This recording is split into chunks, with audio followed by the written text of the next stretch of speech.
dedinho no meio. Okay, sorry. You can, just okay. skip like this. Like this. Okay, it's fine. So let me... Tá funcionando? Estamos no YouTube? So, it's is it working? So, good afternoon to all of you who are here, and good afternoon to all of you that are at home listening to us. This is another seminar, and today we are really, really glad to have here the Professor Madalitso Piri from the University of Johannesburg. Madalitso Piri is a critical Pan-African sociologist. I'm really glad to receive you here. We are really glad to receive you here again, since you have your fieldwork here many years ago. Madalitso is a postdoctoral research fellow at the University of Johannesburg, at the Johannesburg Institute for Advanced Study. He's currently converting his doctoral dissertation into a book, and we are looking forward to see your book. And today, he's going to give us a seminar based partially on his PhD, partially on his postdoc research. And the title is The Color of Inequality in South Africa and Brazil, Making Sense of Social Policy as Reparations. And I'm Renata Bichir. I'm research here at Center for Metropolitan Studies and also a professor at the Political Science. Thank you very much, Madalitso. The floor is yours. Oh, thank you. Can I... Do you prefer? No, I think sitting down is fine. Okay. Sure, thank you so much for having me here. It's always a pleasure to be back in Brazil. When I was last here, I was only 32. And I'm a 39-year-old grown man, and I got 2 kids, and the PhD is done. And I'm trying to really continue to work on these issues around inequality. So, as Renata said, I work on 3 things, on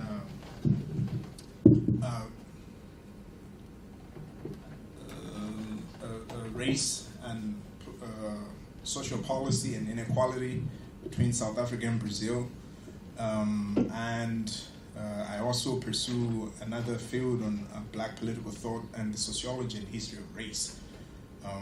And all of these things will actually come up in my talk, and I look forward to engaging and to discussing the things. So this is an ongoing work, part of my, as you've already said, my doctorate and my postdoctoral project. That's me. When I was in Recife, in the Northeast, my parents once lived there, so I visited them there. And I also did some field work there when I was here the last time, specifically Olinda, which is also things that I'll discuss later on in the presentation. And I just wanted to give a background of my study, of my presentation today. I'll talk about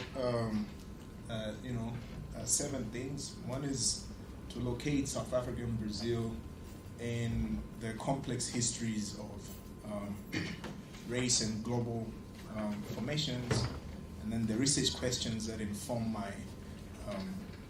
my research, and then the methodology that is a building from my PhD study and then to my postdoc, and then I'll also provide something that talks about thinking about social policies and reparations, and then the comparative dimensions between South Africa and Brazil, and new questions and the implications for political theory, and then I'll conclude.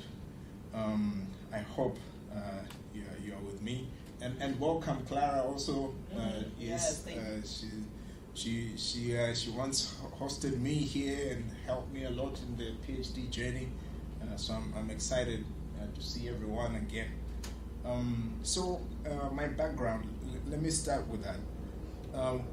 One of the things that I really write on is the idea of violence, how violence has actually been meted out through whiteness as a distributive regime. of material and advantages, like cumulative material advantages and disadvantages. So South Africa and Brazil, my argument is that we cannot understand the complex realities of contemporary public policy, decentralized or visions of having a much more equal society outside of these, historical, sociological paths. So South Africa always existed, from the colonial times in the 1500s, as a settler colonial state. And it's interesting that the Portuguese actually circumvented South Africa way before they came to Brazil, right? So it would have been interesting had that actually been a successful settler colonial project, that this conversation would be taking place in Portuguese. But unfortunately, that didn't happen. And a lot of critical scholars have written on this in the South African context, actually emphasizing the role of race in the political formation, in the social formation of South Africa as a society. And one of the things that actually happens is that settler colonialism itself was genocidal in its intent. And here too, I kind of depart from what Patrick Wolf has actually spoken about, that sometimes settler colonialism doesn't have genocidal intents, but at its very core, in the South African context, was that settler colonialism was about the elimination of the native and setting up new institutions that would become part and parcel of a global racialized polity. And capitalism becomes a system of accumulation through dispossession. And at the center of that is an anti-black racist project of racialization. And all of these ideas that are carried out even in the 20th century. And Brazil, I've also argued, that is a classic case of a settler colonial state. That the coming of the Portuguese and even the different colonial powers that actually tried to occupy this place were part and parcel of a global imperial project of whiteness as a distributed regime.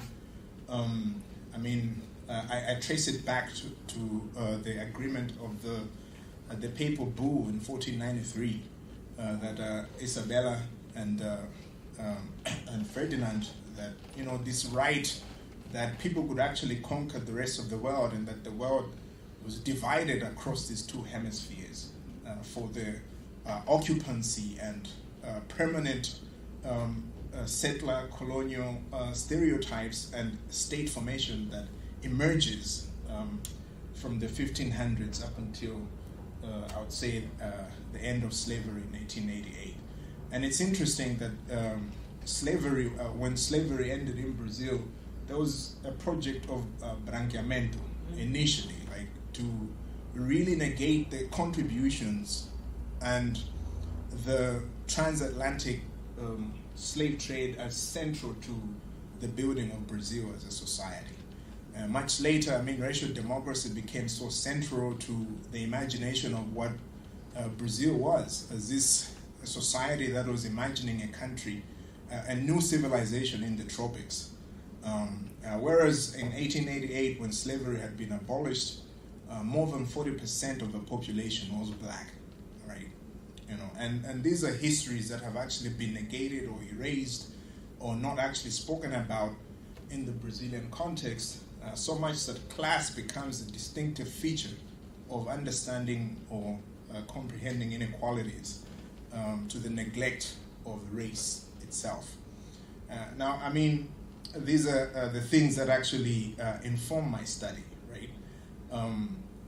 And when we actually arrive at the beginning of when Lula actually comes up in the early 2000s, there's this tsunami of leftist governments across Latin America, Evo Morales, people like Chavez, and all of these things, particularly on the South African left, there was this massive enthusiasm that South Africa also needs a Lula moment, right? And that Brazil was actually this society that was implementing programs, social welfare programs like the Bolsa Familia, and there had been massive reductions in inequalities. Now, I want to locate these kind of discussions within their wider implications of the things that I've already discussed. And sorry, those scholarship that have been written to suggest that Brazil is a model, or I can think of Barrientos writing on this, saying that talking about the silent revolution in the global South, and the Manchester School, Sam Hickey, and a lot of folk that had continue to think through with these things. I think it's important that we really need to pay attention to the things that I've actually highlighted and locate the transformation of society within the historical sociological path. And I argue that some of these conceptualizations, whether it's a Lula moment in South Africa or the Brazil for Africa movement, is rooted in an epistemic and social crisis that needs to be questioned. And I have, I think we've also seen, some of the work that has actually been done on that. Even these two democracies in even India and South Africa and Brazil have gone like the route of right-wing populism, and informing the so-called transformations that had actually been done. And so, we just need to pay attention to that. Now, what are the research questions that have animated my work? The first question that I ask is, can social policy really resolve the trans-historical inequalities in these aspiring democracies, right? And given that I was theorizing with my interlocutors, as I actually mentioned, is that their answer says, well, it's actually no, it's not. Because they're actually rooting everything in the ideas that have actually formed these hierarchical citizenships that inform their daily realities and the material advantages and disadvantages that they encounter. And just following that question, the next one is, if my interlocutors are saying that that's not the case, then how have political, economic, and social institutions been designed to achieve the desired social outcomes in both South Africa and Brazil? And the second one is, how have the values and norms of equity and justice been operationalized through these new social policies? So this is what informs my work. Now, as I said, that it's I have done some field work here before, and these are South Africa and Brazil. They offer very interesting perspectives of comparisons. There's Brazil is a massive country, as we all know that, 9 million, over 9 million square kilometers. So South Africa can actually fit into Brazil like 5 times. So, and it's also incredibly transformed, as an economic powerhouse, right? Depending on which indices you're using, sometimes it's the 5th largest economy in the world, sometimes 7th largest, or top 10 economy in the world. South Africa is not. It's in the top 30 economies in the world, right? But this is not to say that the two countries cannot be compared, I think they can. What I'm paying attention to is the welfare programs themselves. So Bolsa Familia, for example, at the time that I started doing my research, was 0.5% of Brazil's GDP. And the expenditure of, all of expenditure in terms of social welfare in South Africa was 3.5% of a $500 million GDP. So it's pretty huge, I think. And I think the two programs can actually be compared. And initially, South Africa had, the figures have actually gone up now because of the COVID. Close to 17 million people that are totally dependent on social grants and social welfare without work. So like you can just conceptualize that. And in a population of 65 million people. And outside of the Bolsa Familia, Brazil would have faced probably between 33 to 50% of its population in poverty, right? Outside of the Bolsa Familia. So I think I'm just trying to give that kind of a comparative perspective, and at the very same time, the Gini coefficients are really almost comparable. South Africa's oscillates between very high to 0.72 to actually sometimes 0.65. And Brazil, because of these conditional cash transfers, there's been like a reduction in inequality. Now, how should we think about and so I did my research for in the Northeast, in Recife, and here in São Paulo, and in South Africa. It was in the city of Johannesburg, as well as the rural areas in Limpopo, and it's continuing work because I've gone back to revisit all the places that I've done my research in. So we really welcome your feedback on how to improve. So I interviewed initially like 45 people in both countries. And it was a group of policymakers and also beneficiaries of these cash transfer programs. And yeah, you can see the figures. 23 in South Africa and 15 in Brazil, and 3 in policymakers and 4 across the country. Across Brazil. And what were the demographics of people that I spoke to? So in South Africa, as you can see, it was interesting that all the people that I interviewed in these areas were what has traditionally been defined as black, right? And I say that because it's so important to think about this, because one of the things that South Africa has is that throughout its history, there was a legislated imagination of race, that people belonged to a specific racial category. You were black, African, Indian, colored, and white, right?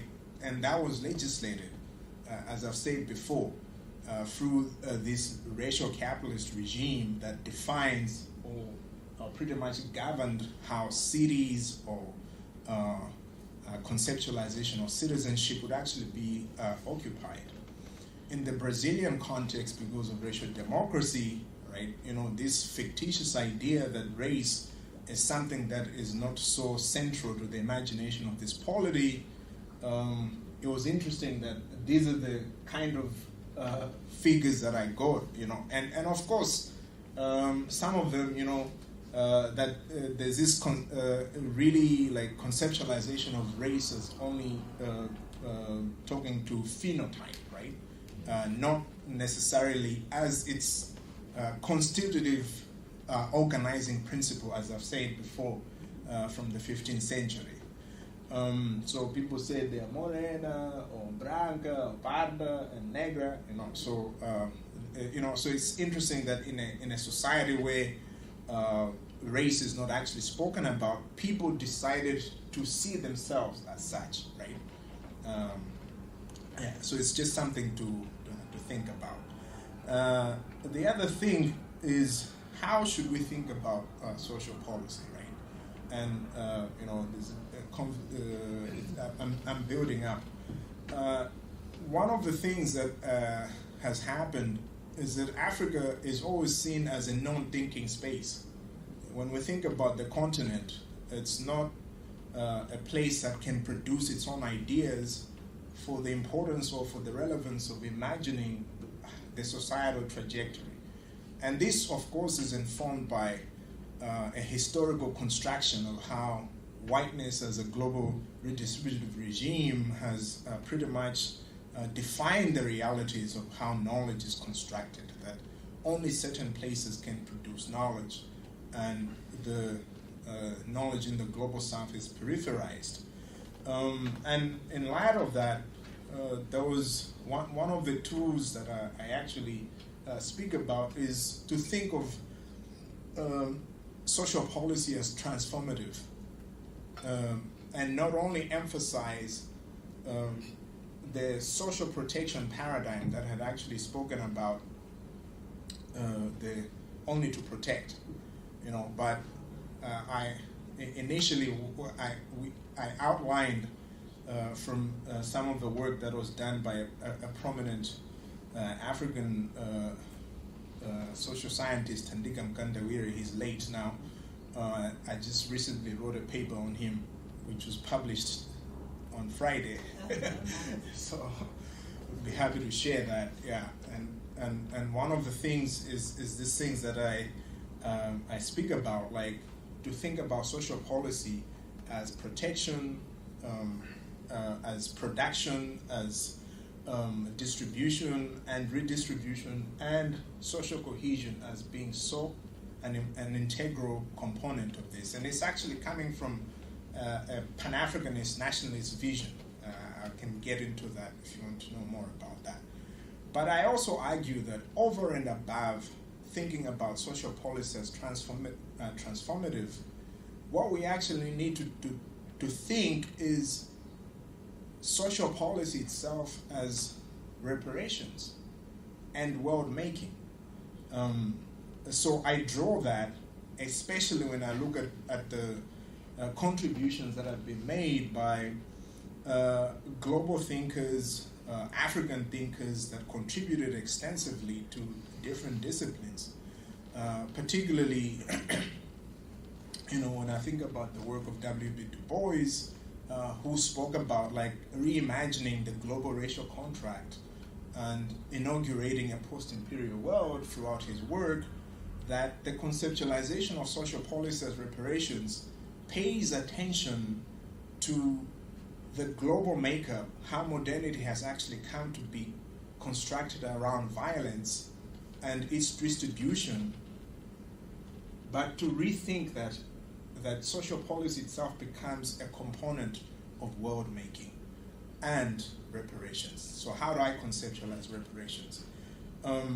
The transatlantic slave trade becomes so central to that imagination because that enabled the cumulative material exchange to be at the center of the polities that were being born or constructed in the so-called New World. But it just didn't happen in the New World. It was a global project of centering whiteness to be a regime of distribution. Now, when we imagine like social policy as world making, we think about two books. One I have here, Reconsidering Reparations, and Adom Getachu's book on world making. Where she traces the ideas of radical black thinkers across the past century and their agitations for remaking the world.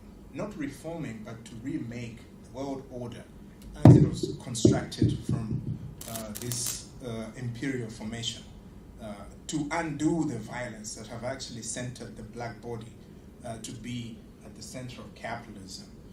And that capitalism, a project that continues in its manifestations as racialized neoliberal capitalism in the 21st century, right? And I think we need to pay attention to this idea of constructive reparations, right? That when we want to conceptualize social policy is to move the material conditions that are a result of the liabilities of modernity. You know, it's to undo that, and I think it pays attention to tangible differences, and addressing the core moral and economic wrongs that have actually been informed by colonialism and the transatlantic slavery, and the distribution of the cumulative material and moral advantages in this world. That when we think about whiteness as a global distributive regime, it distributes the advantages across citizenship, across social institutions, across political formations. I mean, here in Brazil, there's always this fascinating idea that you have to deny blackness, right? So we've created all these categories of seeing race, 128 categories, which keep on changing every day, and somebody will speak, no, you're not black.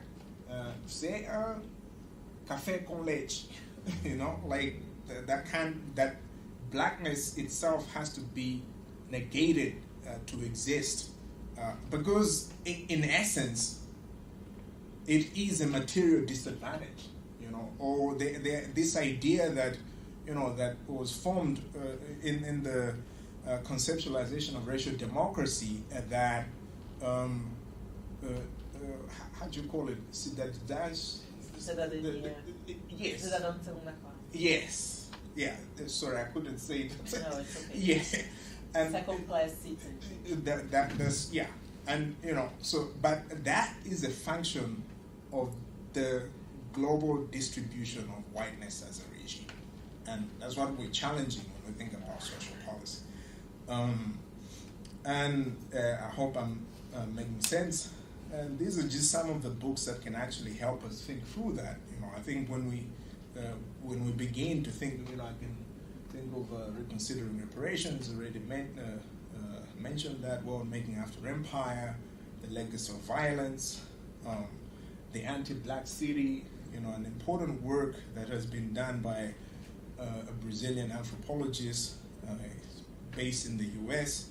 A forthcoming book on the politics of survival, white logic, white methods, when we think about rethinking methodologies and the research practices that have inherited as a function of this a global racial empire, right? The anti-black, the list is just endless. I can think of the Killing Consensus, another book that pretty much has just studied Sao Paulo as a city, as an anti-black city, right? Anyways, so yeah, I just wanted to include that in my talk, that these are some of the perspectives that I'm actually coming from. But then, how should we think about South Africa and Brazil in comparative perspectives? One of the things that people kept on asking me in my work or at every stage is, but what is it that South Africa can learn from Brazil?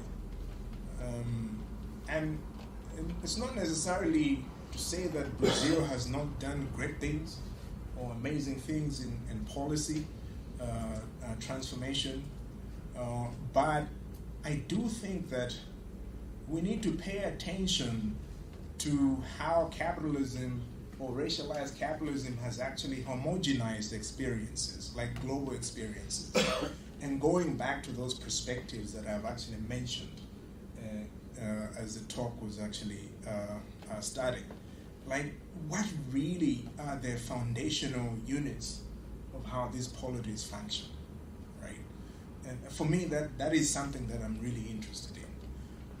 And I'm not negating, studies on policy transfer and all of that. I think it's important, but I think sometimes when we just create this, say Brazil for Africa programs, then it's also devoid of its relevance.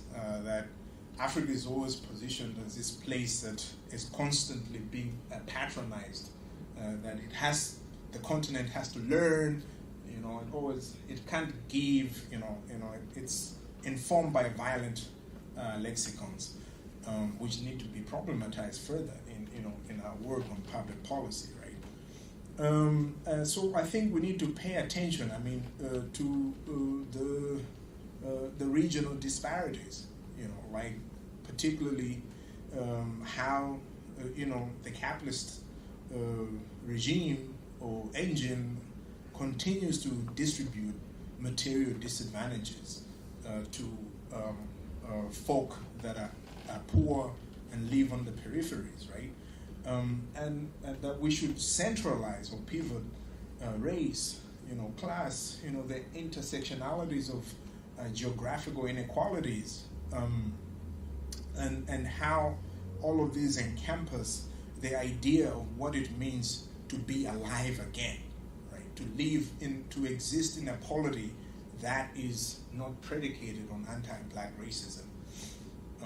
And for me, I think when we do that, then we begin to think or theorize about having a very important contribution from the Global South for the purposes of further theorizations. And that's what I'm hoping to do as I theorize with my interlocutors, right? And I'll just take you through some of the things that were said, like in the South African context. This is one person, my interlocutor says, we never go to bed on an empty stomach because the grant money that I receive enables me to provide the family basic needs. It just does not meet all the things that I want to provide, but it maintains us as we never run out of food or sleep on an empty stomach. Now, when we think about like cash transfer programs, at least in the South African context, is this,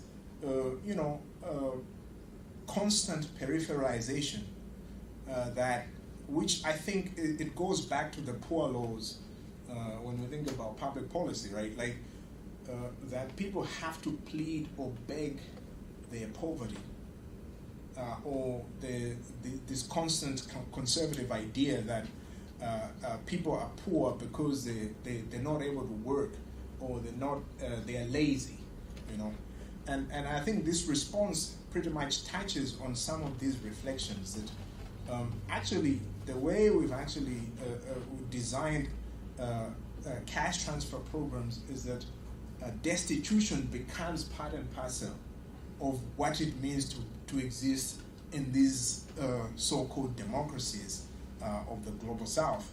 And we don't pay attention to the idea of what does it mean to have wholeness?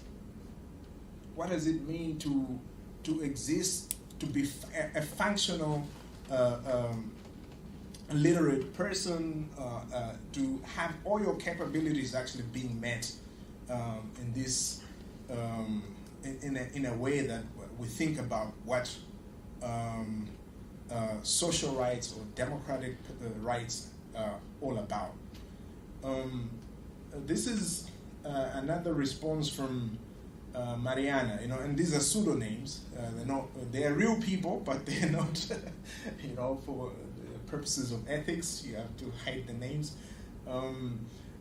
So she says, inequality is a historical question. From the beginning, there were families that held all the economic power, and the same structure remains. It began in the colonial era. One family had control of sugar plantations, and there are some workers there who did not have a house. I am trying to fight for my own rights, for my own rights too, but it is tough. Programs like the Bolsa Familia try to decrease this inequality, but they're not able to. We need to have another solution. It is hard for me to even comment on this because I do not know how.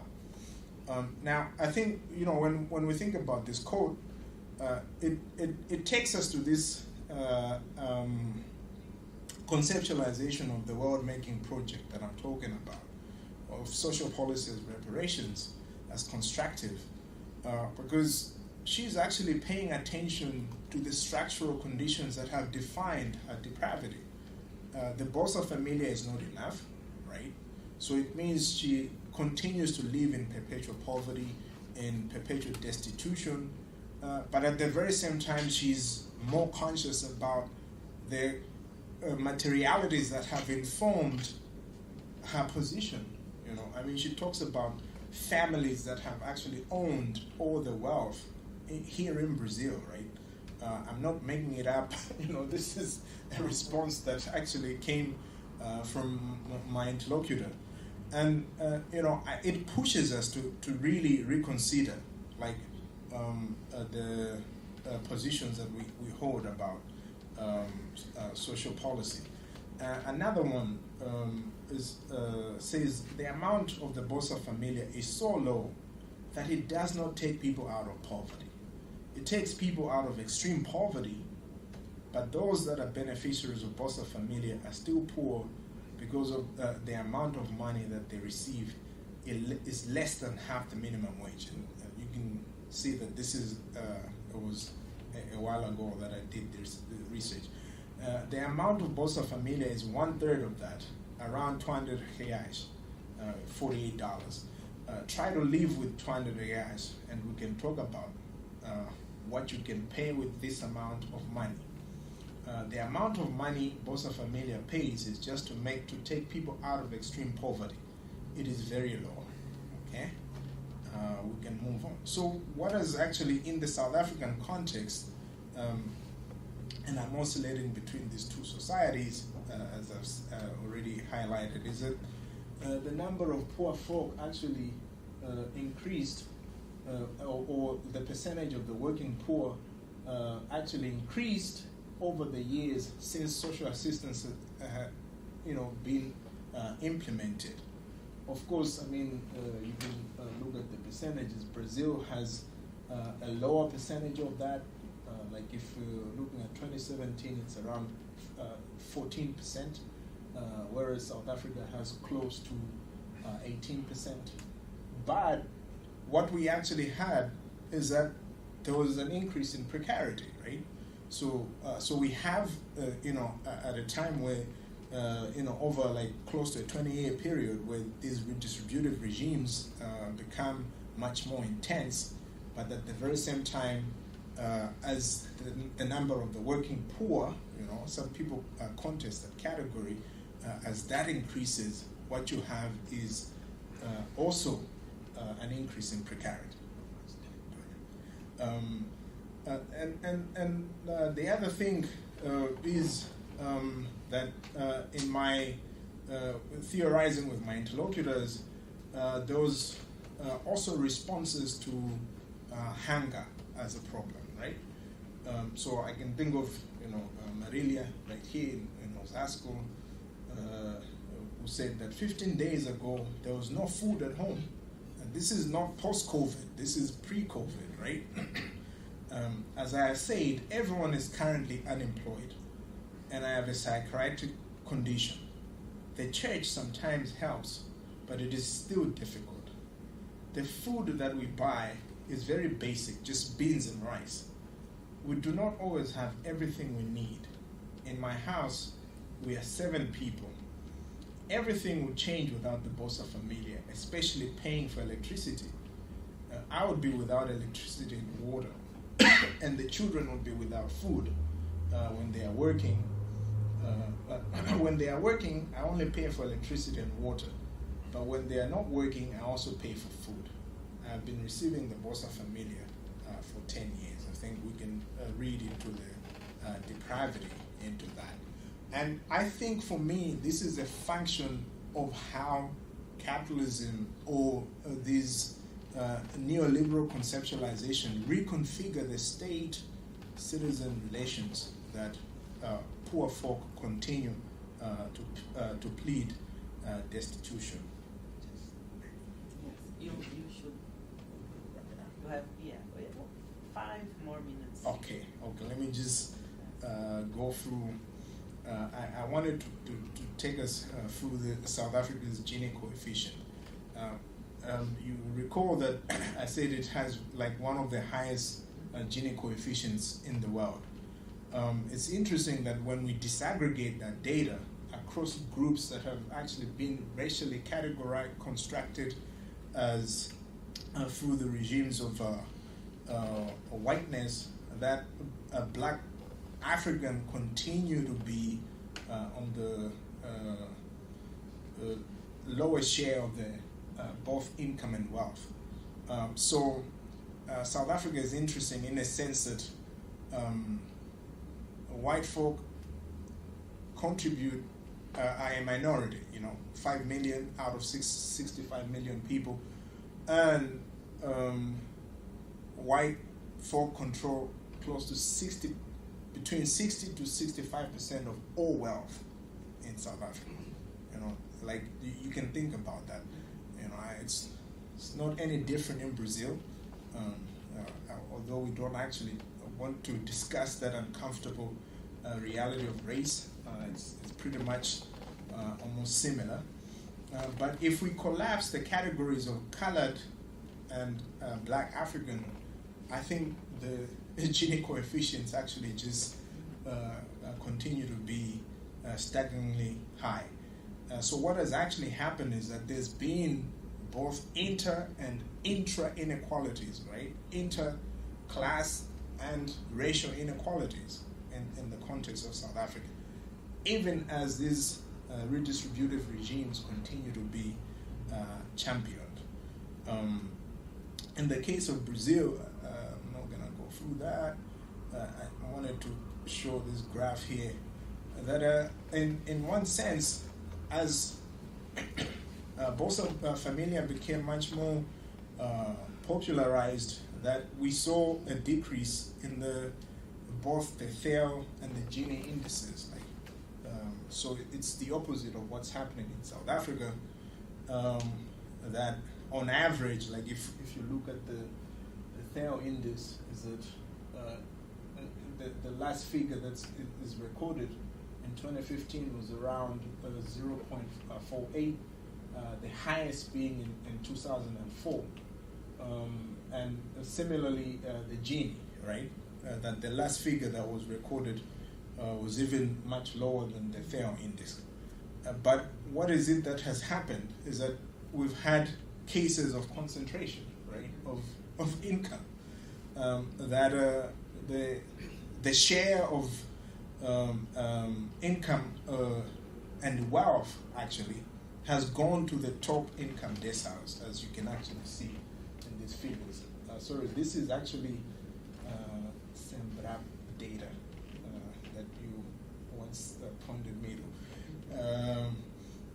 And we can discuss that further because I know that I'm running out of time. Now, these are some of the pictures that I've actually taken.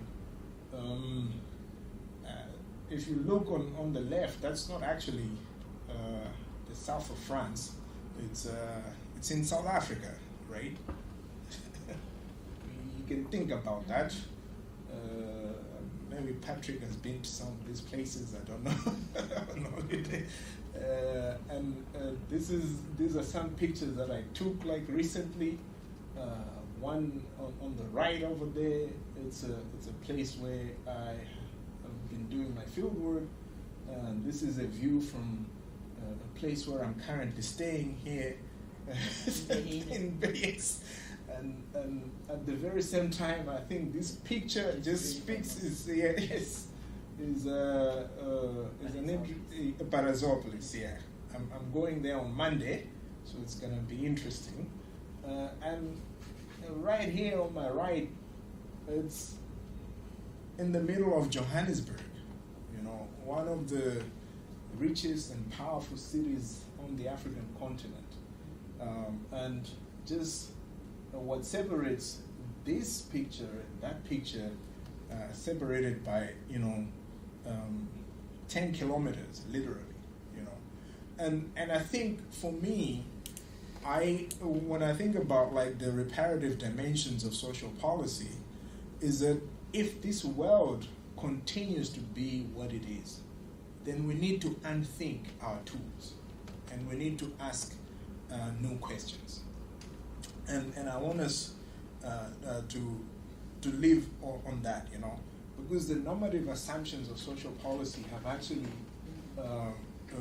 pretty much like present a lot of challenges, right? And I think a lot of it is informed by colonial fascism, that half of the world lives with the realities of colonial fascism, which I still call neoliberalism, as part of that project of reconfiguration of state citizenship relations, and the existence of poor folk to be in these positionalities of dystopia perpetually, right? That we can design social welfare programs, but they continue to plead poverty, And I think there's just something problematic about that. And if we don't pay attention to the discussions on, racial capitalism and how it has actually constituted democracies, then we're asking the wrong questions. And I think I have 4 questions that maybe can help us, to move forward, to think about the future that we want. And the first one is, what must our economies look like to respond to our social problems? Right? And secondly is, what are the root causes in the material and institutional sense of these current problems? And thirdly, how do we build like algorithms, institutions, rules, laws, social movements, or revolutions that do the ordering of these problematic realities that we live with? And for me, coming from a Pan-Africanist perspective, is what kinds of institutions will create like conducive conditions for the flourishing and political aesthetics for the existence of a global African polity. Considering that the project of colonial modernity was that of dispersion, and in creating new races, across the different hemispheres. I think I'll end there and just say that I think what we have actually seen in the context of both South Africa and Brazil is questions that we need to think social policy as reparative, and the social contract, and there's black political theorists and political philosophers that have written extensively on it, and we need to pay attention to the patterns of commodification that have reconfigured the state citizenship relations. And I can say more on this, but I'll end here. And thank you so much, and I really appreciate and I look forward to engaging if there's any questions. Thank you. One microphone. Thank you very much, Madalito. I think it was really, really nice. Now we have our discuss hub. Do you mind exchanging? Because I have to. Okay. Sorry for the mess. Let's put Clara here. Maria Clara is a former PhD student here at Political Science. She's a really good friend of both of us. And she's now a professor at the University of Coimbra in Portugal. Let me find Clara here. Clara, thank you very much for accepting to discuss with us the seminar of Madalito. The floor is yours.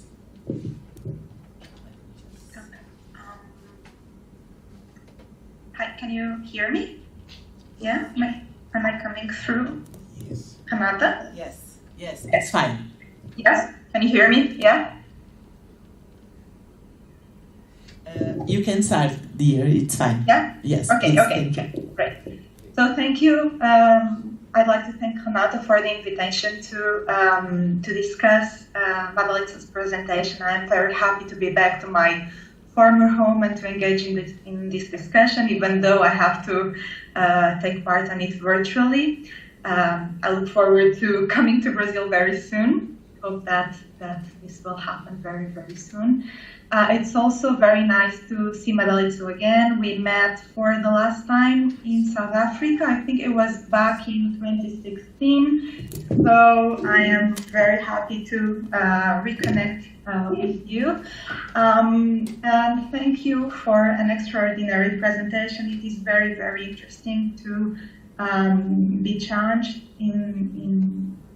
by you and to be and to see how you address the debate on cash transfers and on social policy. I think it is very provocative, and I'll try to make a few comments in order to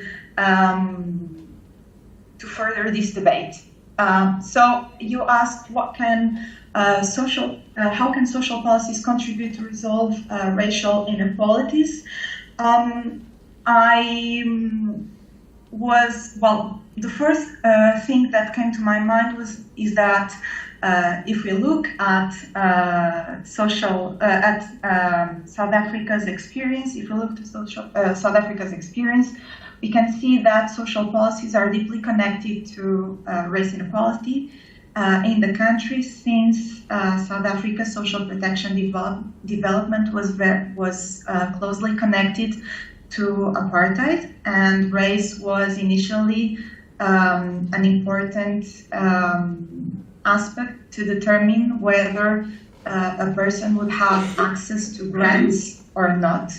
And later, after the 40s, when it was expanded to everyone, it was still determinant in order to, because according to race, you would receive a certain level of a certain amount.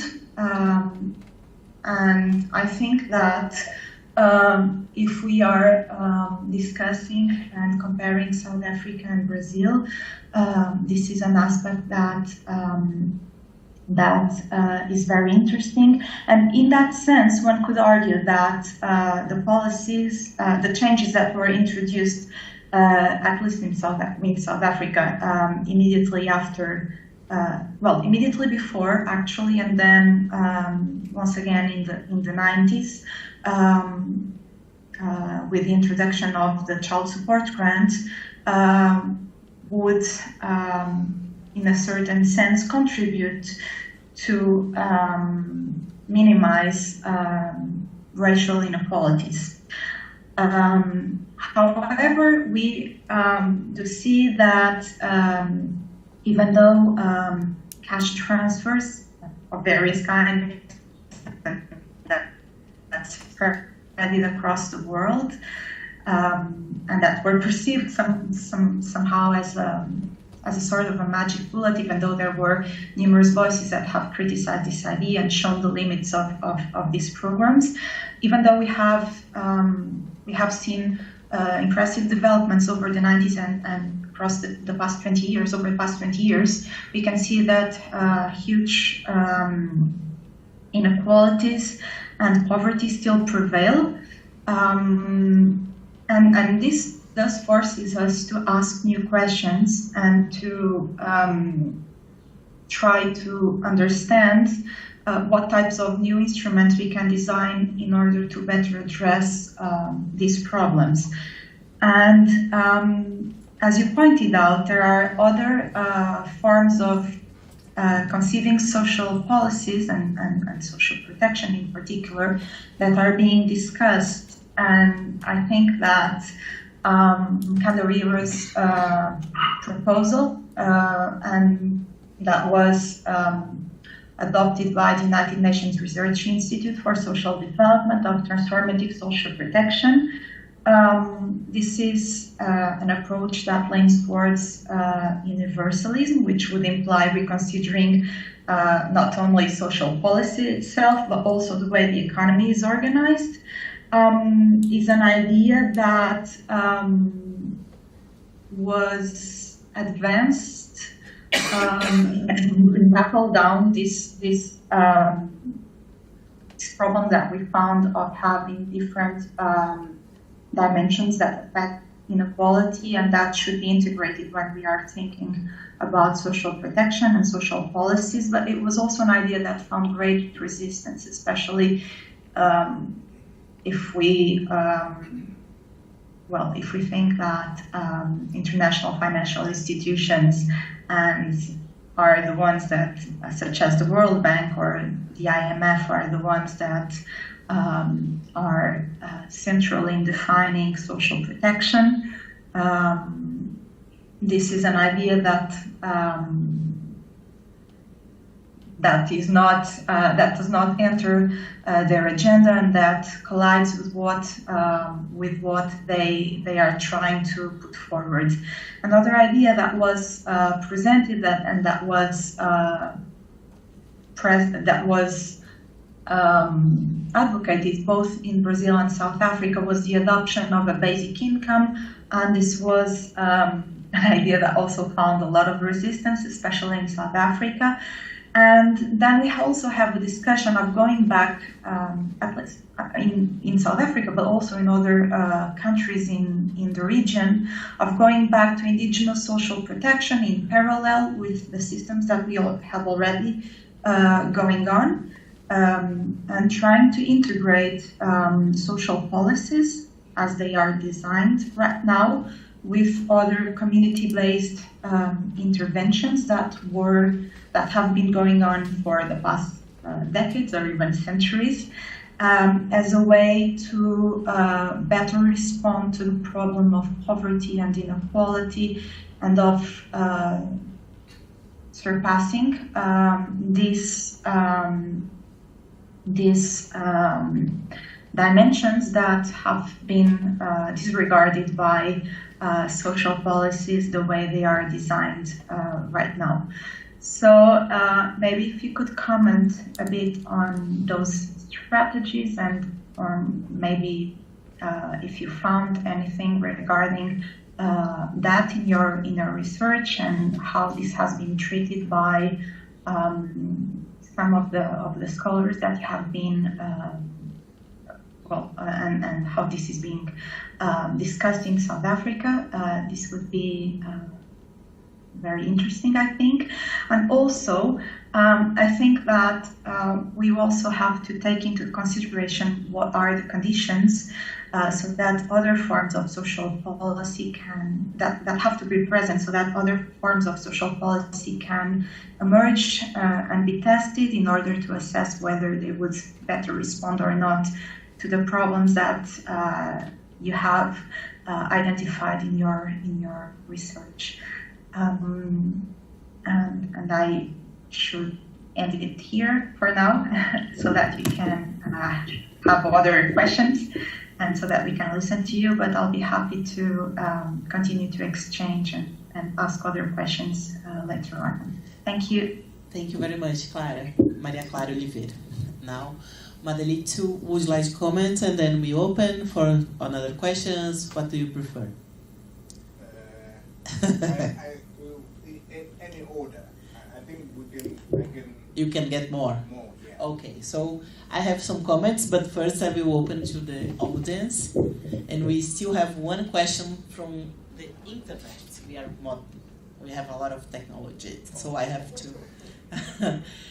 Oh, now we have more. Okay, we have 2 questions so far, and you can 1 minute.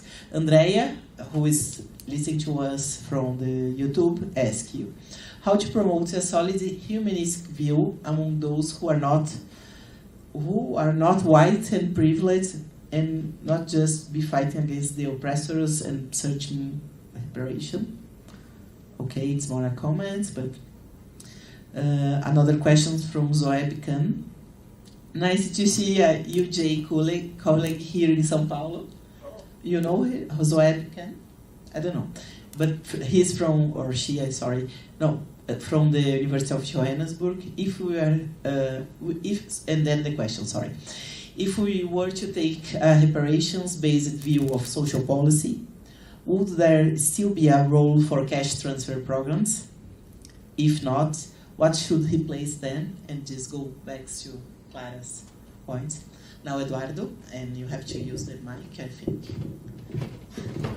Como que a gente solta isso? Não? Uma vez que você solta, nunca mais se gruda. I was wondering around the idea of the reparations, that probably you got much deeper in the book, certainly did. But I was in this dialogues with this last question a little bit, because in both, I was thinking both in the analytical sense and in the normative sense. Social policies are kind of in the Marshallian format. They are racially blind in this sense.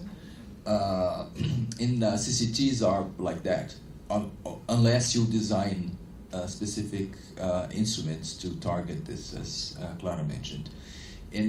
But at the same time, so how do you think these social policies that have been developed during the pink tide, during the last wave of left-wing governments in Latin America and other places, and also in Africa after apartheid, how they had dealt specifically with the racial question, in normatively or in terms of the future, what kinds of policies, of social policies, could get deeper on the racial element?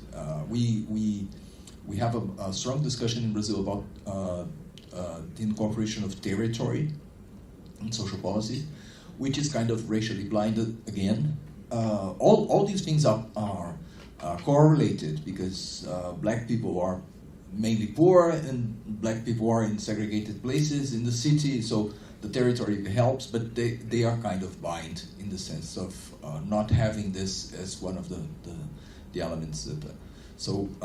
What kinds of policies would you think? Thank you. Anybody else? May I add more, or do you want to? Okay, I think it's better. I choose mediate, not make a mess. Sorry. Go ahead. Okay, all right. Thank you for the fascinating questions. I just wanted to go to Clara's conceptualizations, and I'll keep it quick. It's always fascinating. For me, I cannot abstract and it's all interrelated, right? The views of how the world has actually become to be constituted, particularly after 1945, and how humanity functions, right? So the adoption of UNRWA as an institution, or its creation even as a peripherized institution in the UN system, is very problematic, if we think about that.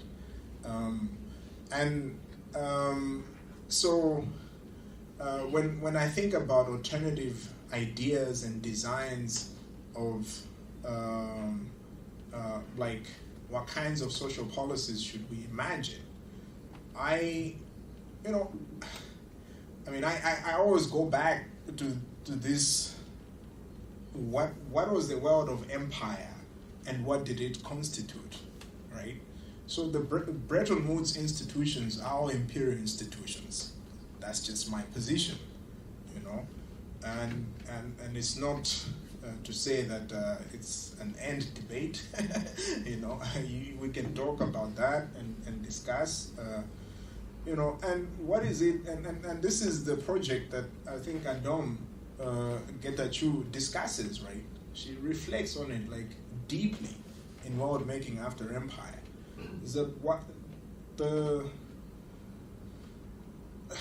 erstwhile colonized people agitated for a different world that was free of non-domination, right? So, I mean, we need to think about that. If social policy has been constructed to always negate, Sylvia Winter talks about this, right? Like that the experiences and encounters of slavery is that you always miss, you are always constructed as the bastardized other. That the things that I actually do to you are half missed chances. It's missed chances in education, chances in work, because you always have to plead your existence, So, I mean, here we think about, work and welfare, whether it's under the Vargas regime and even in previous times, even military regimes, is that certain people cannot be part and parcel of that. So it's missed chances. You always appear as an otherized person that's not full, So if that idea is not working, why do we continue to insist that it works? I mean, for me, that's the first thing that I always think about. I'm like, if we've constructed the world historically, that only certain groups of people should be at the center of power and existence and privilege and protection and citizenship, why is that an idea that we champion? I think we need to jettison that. I think for me, that's like my... of course, the question where we disagree is about the how. Like how should we go about it? But African folk have always tried that idea, right? So you had these in their problematic and progressive ways, like across the African continent, the wave of decolonization, which World Making After Empire discusses, is like to really imagine that this is how the world of policies that are not based on domination will look like, right? I think for me that's the first thing, But so we like to say, okay, no, but it's just an idea. But the construction of modernity is an idea. It started out as an idea in the 15th century, as I've highlighted, and we live in it. So why can't we imagine another idea, right? Like a world that is beyond this world that is predicated on race, is predicated on reducing certain hierarchical citizenships. I mean, it's always interesting when I visit these places and how my humanity is questioned through the passport. And how I have to plead to come to Brazil. I have to plead to go to America. Like this African who is coming here to rob, to do all these things. And that is constitutive of black life. Even in this city like Sao Paulo, in Rio, and across. And I'm in South Africa, so it's this global regime of distribution. It needs to be problematized. I think we cannot imagine, what that will look like. Now, maybe to Eduardo's comment is to say, okay, now, social policy is not is colorblind. Okay, fair enough. Now, I think the task, in the Marshallian sense, the task that Dayo actually does in reconsidering reparations is to historicize, these regimes of distribution, right? To say, okay, if there's a policy regime that is colorblind, then why is it the case that the violence in the racialized polities continues to be meted out to black folk?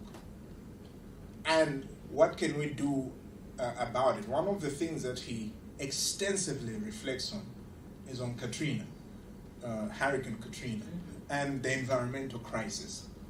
And I think I've always been convinced, but I think I am much more convinced that the future of the world, especially with the question on solidarity, depends on us imagining what the environment looks like. Because one of the things that capitalism does is to displace, or at least neoliberal capitalism is to displace the human from the non-human world. And unfortunately, we are linked in this regime of violence, all of us together as humanity. And if we don't reimagine this construction of problematic motifs of violence as constitutive, then we're all bound for this disastrous future. So there is actually no future, to really think in those dystopian terms, right? That if we don't seriously address this constitutive violent idea of the dispossession, accumulation through dispossession, and at the very same time the raping of the environment, which that is distributed to black folk, indigenous folk, as we saw with Bolsonaro, with the Amazon and all of that future is actually linked even to those people who actually are positioned in places of privilege, right? And I think, for me, the problem with neoliberalism is that it disrupts love and hospitality. It disrupts solidarity. And it's always interesting. I could have used so many examples in my research. You find all of these responses from from most of the mothers or the women that I interviewed. They're talking about neighborliness, and it's my vizinho, that I can actually exist. I'm tied to this person, although I am not really related to them in one way or another, But it's the idea of racial purity and hierarchical categorization that disrupts that type of solidarity. And yet what the poor are telling us is that even in the midst of precarity, we can still make sense of our lives through solidarity, And why is it so difficult for us to conceptualize that? When people sit in Washington and London and all of these places that are thinking about these individualized approaches, which I argue that it's just militarization of social policy. So do we want to be living in a world that is constituted around war, violence, and dispossession? Or do we want to design a world that is constituted around love, solidarity, and hospitality? I think for me, we need to, from a political philosophy point of view, I think we need to problematize these ideas. And I do not think that to the other colleague that then cash transfers would have a role in that world, but we would have universal conditionalities that reverse the liabilities that have been inherited in the project of modernity. Yeah, and at the core of it, most poor folk or destitute folk live with dystopian views every day. Dystopian realities, and there has to be a material transfer, at the to reimagine that post-imperial world.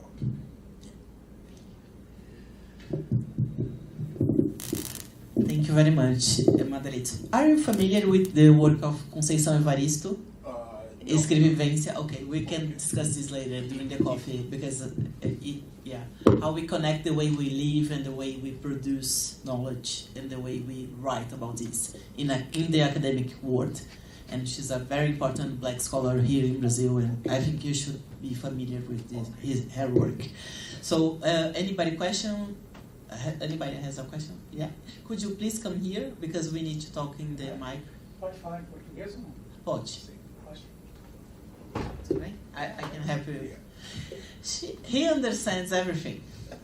Okay. Speak slowly. Fala devagar.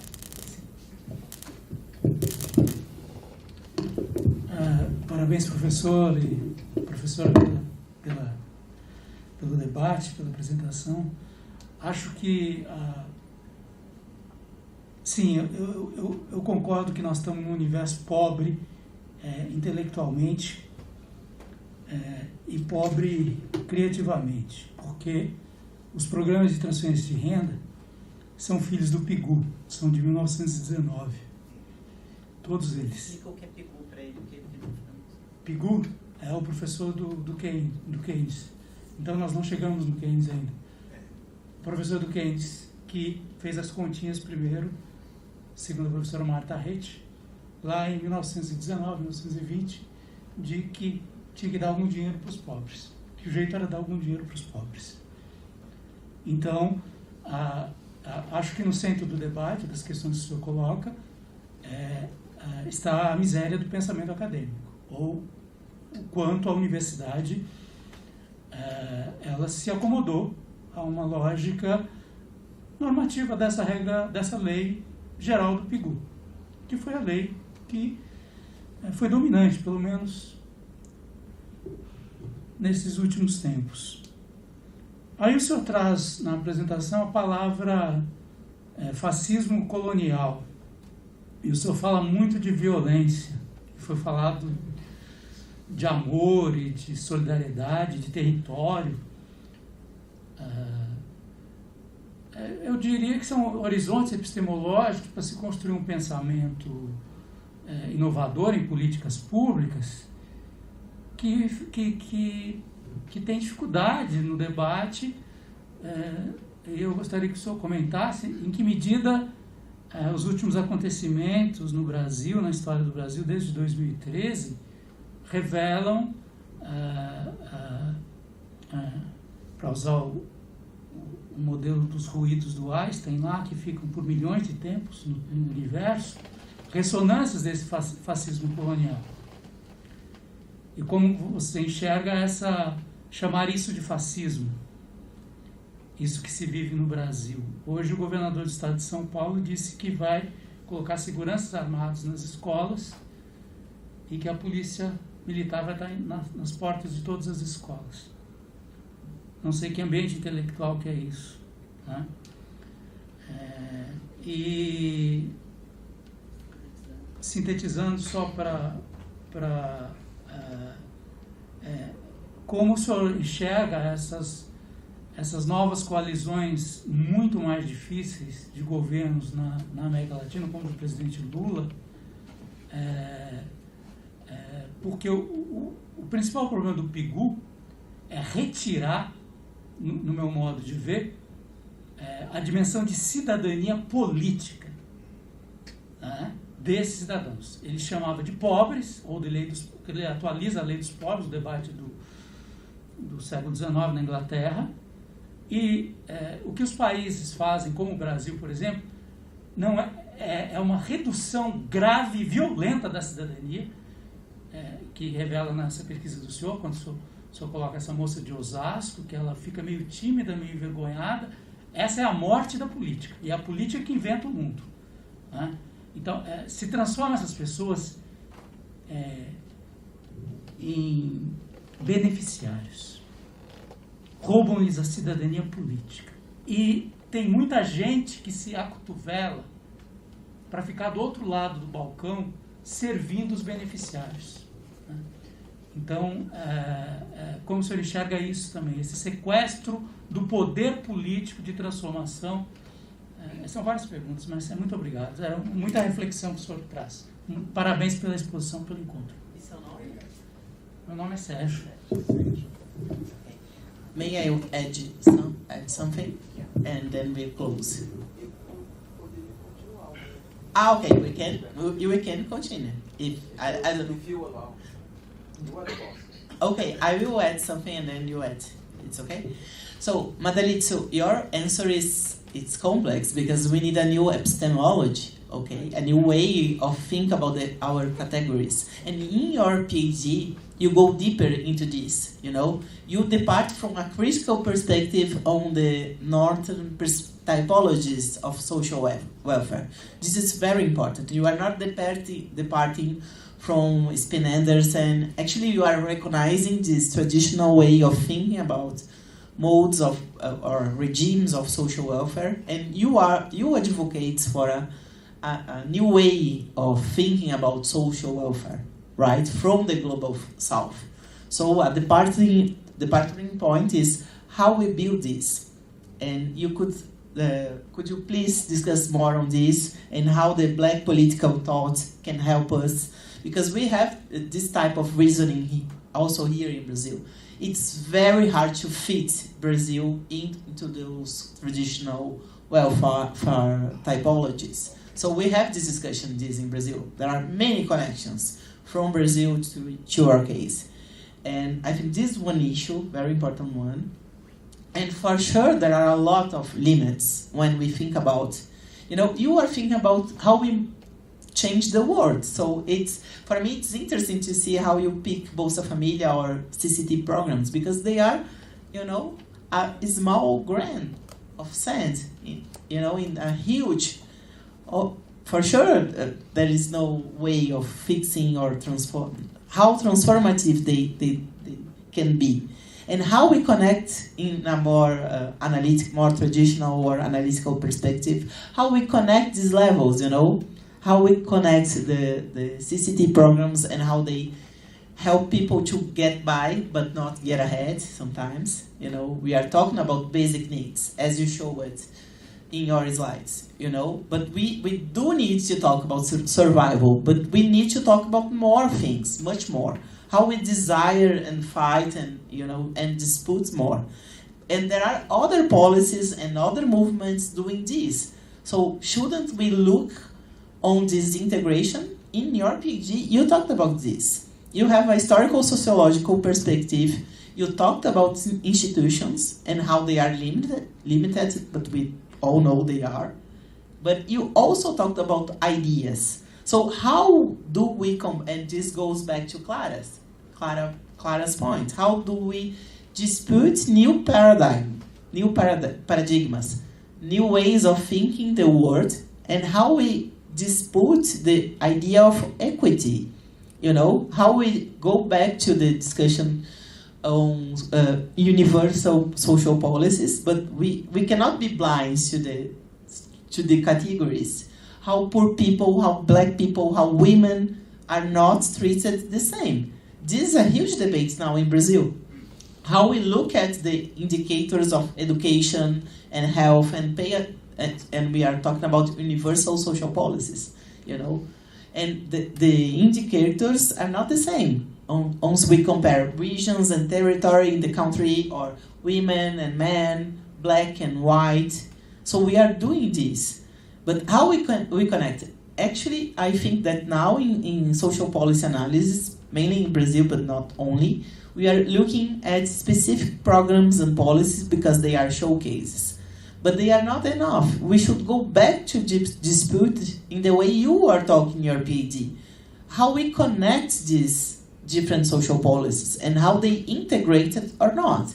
You mentioned in your presentation the idea of intersectionality. This is a very interesting idea, but so far we are analyzing this in a more normative perspective. Since I study implementation, there are so few studies on this. How we make this happen? How we implement an intersectional policy? Because we know it's not easy. But I think we have different types of fights to be fought in different levels, what I mean? And I think you have more to say about this, how we can integrate. And there are other Brazilian scholars that might be helpful. But then we go on. Eduardo. Very briefly, in continuing my previous observation, I was thinking about the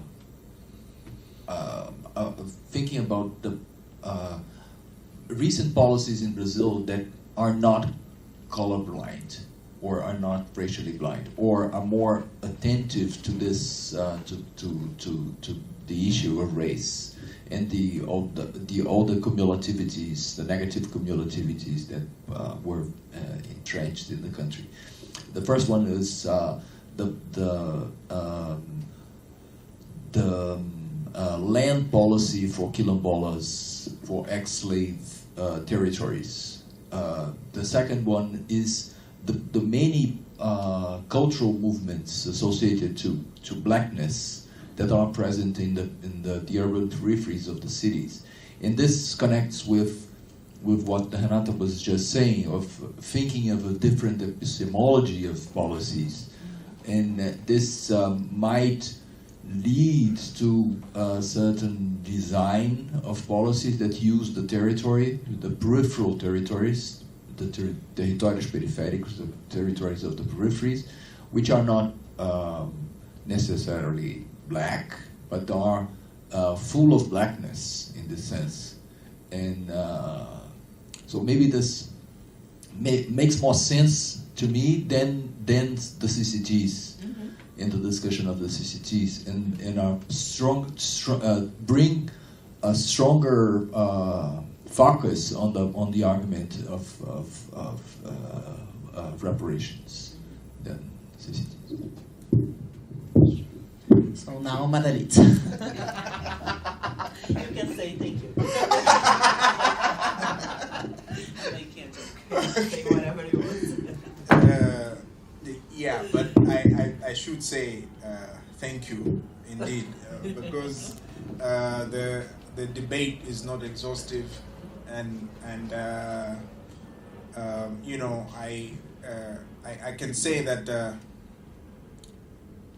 there's many reflections that I can provide, not necessarily to design the policies.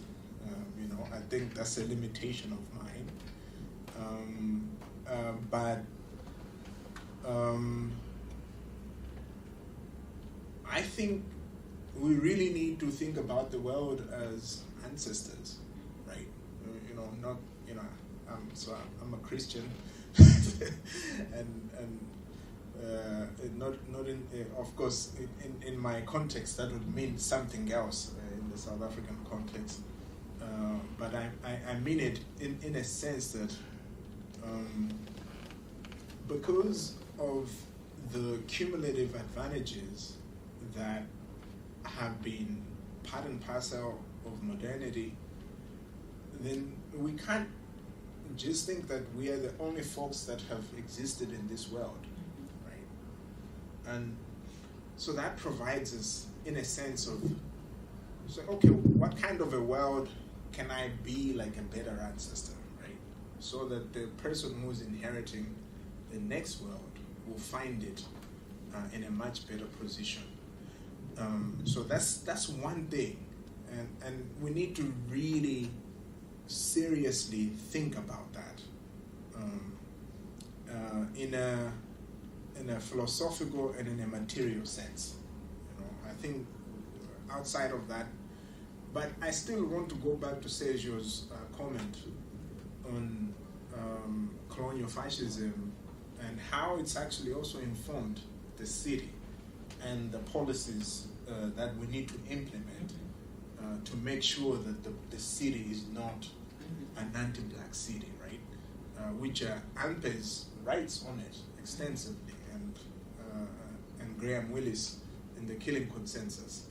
I don't know if those books are translated into Portuguese, but they are Brazilian scholars. One is based at the Santa Barbara, University of California, and the other one is at Cambridge. You know, I would really highly recommend. You know, they are both anthropologists, so their work is like extensive. You know, like on São Paulo. But you know, so for me, I'm always fascinated with how. When I think about colonial fascism, right, it works in so many different difficult ways. it goes back to the beginning of my discussion, is that, that's the work that Charles Mills actually does by centralizing or problematizing the polity, which he actually calls, it is a racial polity, right?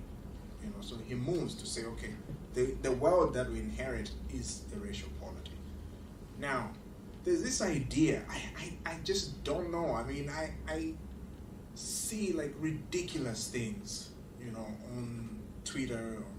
Like yesterday, some senator, was incensed that Brazil and China will be able to trade using their reais and RMB because, oh no, we won't be able to use sanctions. Like, okay, it's like, okay, stay with that idea. The world is changing and it's changing rapidly, right?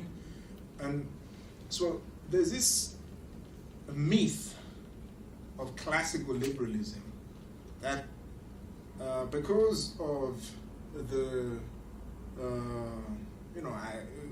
the world after 1945, that there were all these institutions that were created after Europeans had fought 2 world wars, and we could rewrite and rethink the world, and that other people didn't think about what empire meant to them, right? So it's these projects of world making that are deeply associated in the project of reconceptualizing the political, and so the liberal international order is a myth, and I say that with all my life. It's a myth because on the other side of the world, in the periphery, we live with the violence of that colonial fascism, that is meted out by the U.S. as an imperial and aggressor state, through the missions of Latrice and, all of these practices that have been part and parcel of colonialism.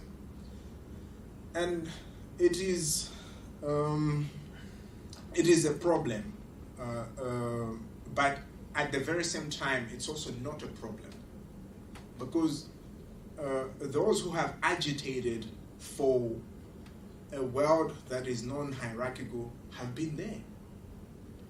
So they showed us.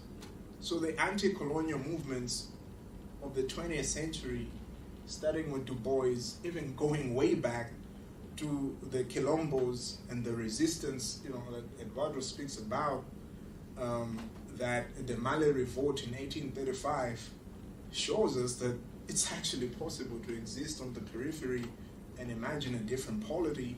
Haiti, a critical revolution that is sandwiched between the American Revolution and the French Revolution, but it's not spoken about and written about. Black radicals have been writing on it extensively. I can think of C.R. James, the Black Jacobins, extensively rethinking, or thinking with the, the role of Haiti in reimagining the world. And not that it was a complete revolution, it's that people are building to make the world better. So I think for me, colonial fascism functions as a regime of remembering and making other people not to be remembered. Like in this case, Haiti. Oh, it's not a revolution. Let's just focus on the American and the French Revolution, liberty, equality, fraternity. But we know, if that is actually true, that liberty, fraternity, and equality are true, why is it that people in the global south don't have those things distributed to them as formalized, places of existence and where, life and human flourishing can take place, right? So we have a wrong political theory. I think that for me, that's I've just come to those realizations that it's inadequate. And colonial fascism forces us to think that there are no options, because those options are threatening to places of power and privilege, and they continue to reproduce these patterns of people that are like Bolsonaro and all of these characters, that I don't want to get into. Yeah. So, and it's a global phenomenon. This is not just happening here in Brazil. India, same thing. South Africa, increasingly, and but I think we need to really go back to like old models, and societies across the African continent that gained independence, at least in the first 15 years, experimented with some of these progressive approaches. So I can think of Ghana's Nkrumah, who was overthrown in a CIA sponsored coup in 1966. I can think of Nyerere's projects, to undo these divisions. I can think of even conservative approaches in the country that I was born, but that was much more thinking about remaking. I was born in Malawi. It's a small country in southern Africa. I can think of Michel's projects in Mozambique. That the intersectionalities that you speak about, that he becomes so central to the imagination, even connections to Brazil, right? That most of the people on the left in Brazil would actually see Mozambique as a place that pretty much provided that paradigmatic tool as a socialist utopia, and it's urged, by all of these violences that we saw throughout the 20th century. So these projects have been tried before. They were not full of problems, but to just simply dismiss them as things that didn't work is also a problem. That we live with contradictions, and we need to make sense of that, right? The land question is always fascinating, right? Because I think colonialism again creates this idea of terra nullius, right? That sovereignty is actually denied to indigenous people, to African folk, or people that colonial modernity comes into contact with. And I think, or in the case of the U.S., sometimes, Patrick Wolf writes on this, that those treaties that are signed by natives and colonialist or settler colonies are somewhat fictitious, right? Because you have this idea of permanencies, that you have to dispossess the other. And in doing so, the concept of territoriality becomes central to how land is shared, that it is for a certain group of people, but I think then social and political theory needs to problematize sovereignty, and we go back to not the sovereign, but sovereignty, right? Because the right to sovereignty was denied to the colonized. Hence, one could actually just say that the idea of ownership becomes part and parcel. Cedric Robinson writes about this in Black Marxism, right?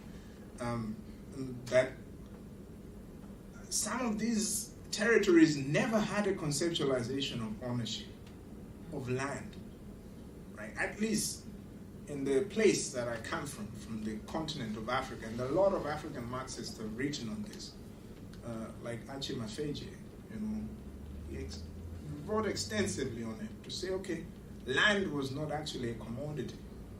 It only becomes a commodity upon the contact with the settler colonialism and all of the, Samir Amin, extensively expounds on this.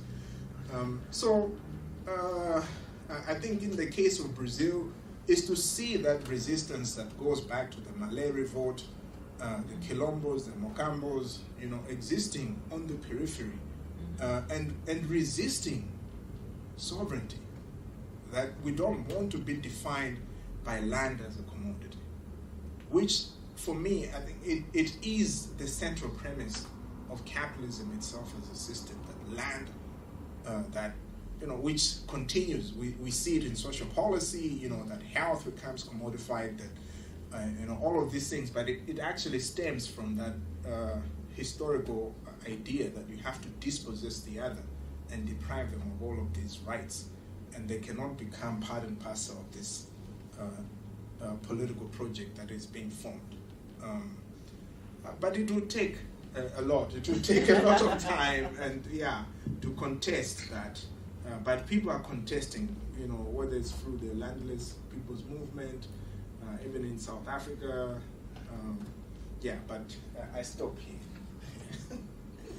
So now we close. Oh, okay. Anybody else want to add anything? So thank you very much, Madeleine. So it was really, really inspiring. Thank you very much. Clara, sorry, would you like to add something or to say goodbye at least? Sorry. It was very interesting. Thank you for inviting me and for a wonderful discussion. It was really nice to participate in it. Thank you. Thank you, Clarinha. It was really nice. So, thank you, and we close. Obrigada ao áudio.